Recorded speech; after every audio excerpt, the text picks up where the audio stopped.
Hello friends, நம்ம இன்னைக்கு வந்து மீன் குழம்பு தான் செய்ய போகிறோம். மீனுக்கு தேவையான மசாலா ரெடி பண்ண நான் கொஞ்சம் எல்லா பொருளும் எடுத்து வச்சுருக்கேன். இன்னும் கொஞ்சம் பொருள் எடுக்கல. நம்ம இப்போ என்ன மீன் சமைக்க போகிறேன்னா ஜிலேபி மீன் தான் செய்ய போகிறேன். 2 ஜிலேபி மீன் நான் எடுத்திருக்கேன். இங்கே பாருங்கள், எல்லாமே மஞ்சத்தூள் போட்டு நான் வாஷ் பண்ணி உப்பு மஞ்சத்தூள்லாம் போட்டு வாஷ் பண்ணி வச்சுருக்கேன். வாங்க மசாலா ரெடி பண்ண போகலாம். நம்ம இப்போது எண்ணெய் ஊற்றிக்கலாம்.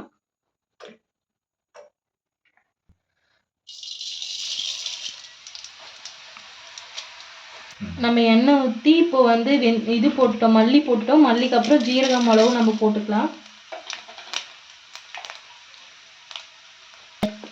சின்ன வெங்காயத்தை போட்டுக்கலாம்.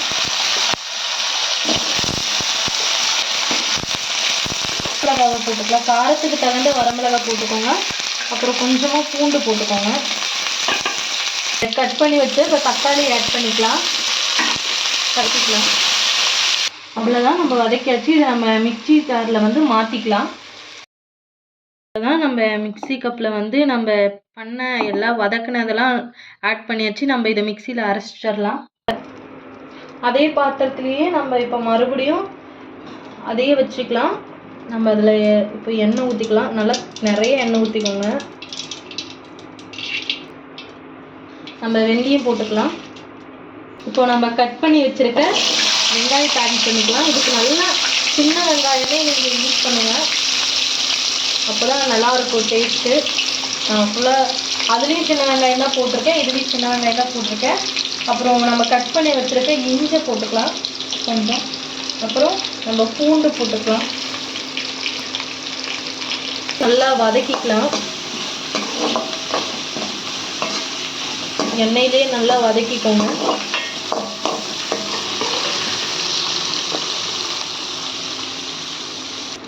நம்ம எண்ணெயிலே இப்போ வந்து மஞ்சத்தூள் கொஞ்சம் போட்டுக்கோங்க. நம்ம மிளகாத்தூள் அரை ஸ்பூன் மட்டும் சேர்த்திக்கலாம். ஏன்னா நம்ம ஆல்ரெடி அதில் வரமிளகாய் போட்டு வச்சுருக்கோம், அதனால் கொஞ்சமாக ஆட் பண்ணிக்கோங்க. வச்சுருக்க ஒரு தக்காளி ஆட் பண்ணிக்கலாம். ஏன்னா அதுலேயே நம்ம 2 தக்காளி போட்டுருக்கோம். அதனால் எண்ணெயில் மட்டும் 2 தக்காளி மட்டும் ஆட் பண்ணி நல்லா வதக்கிக்கோங்க. நம்ம புளி தண்ணியை ஊற்றிக்கலாம். இதில் வந்து கல் உப்பு ஆட் பண்ணிக்கலாம். நம்ம அரைச்சி வச்ச மசாலாவை வந்து இதில் ஆட் பண்ணிக்கலாம்.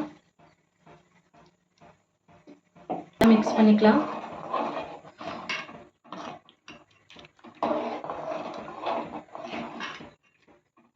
பாருங்க, கலர் நல்லா எப்படி மாறி வந்திருக்கு நம்ம அரைச்சி ஊற்றினதுக்கப்புறம். வாஷ் பண்ணி க்ளீன் பண்ணி வச்சுருக்க மீனை வந்து இதில் ஆட் பண்ணிடலாம். பாருங்கள், வாசனையே பயங்கரமாக இருக்குது. நம்ம ஏன்னா மசாலாலாம் அரைச்சி போட்டிருக்கிறதுனால நல்லா வாசனை சூப்பராக வருது.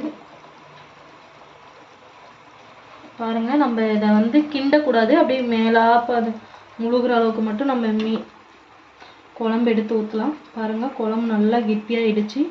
நம்ம ஒரு 10 நிமிஷம் சிம்மில் வச்சு வேக விடலாம் மீனை.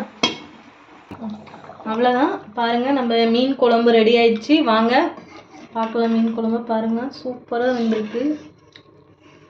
பார்த்தீங்க, நம்ம ஜிலேபி மீன் குழம்பு ரெடி. வாங்க.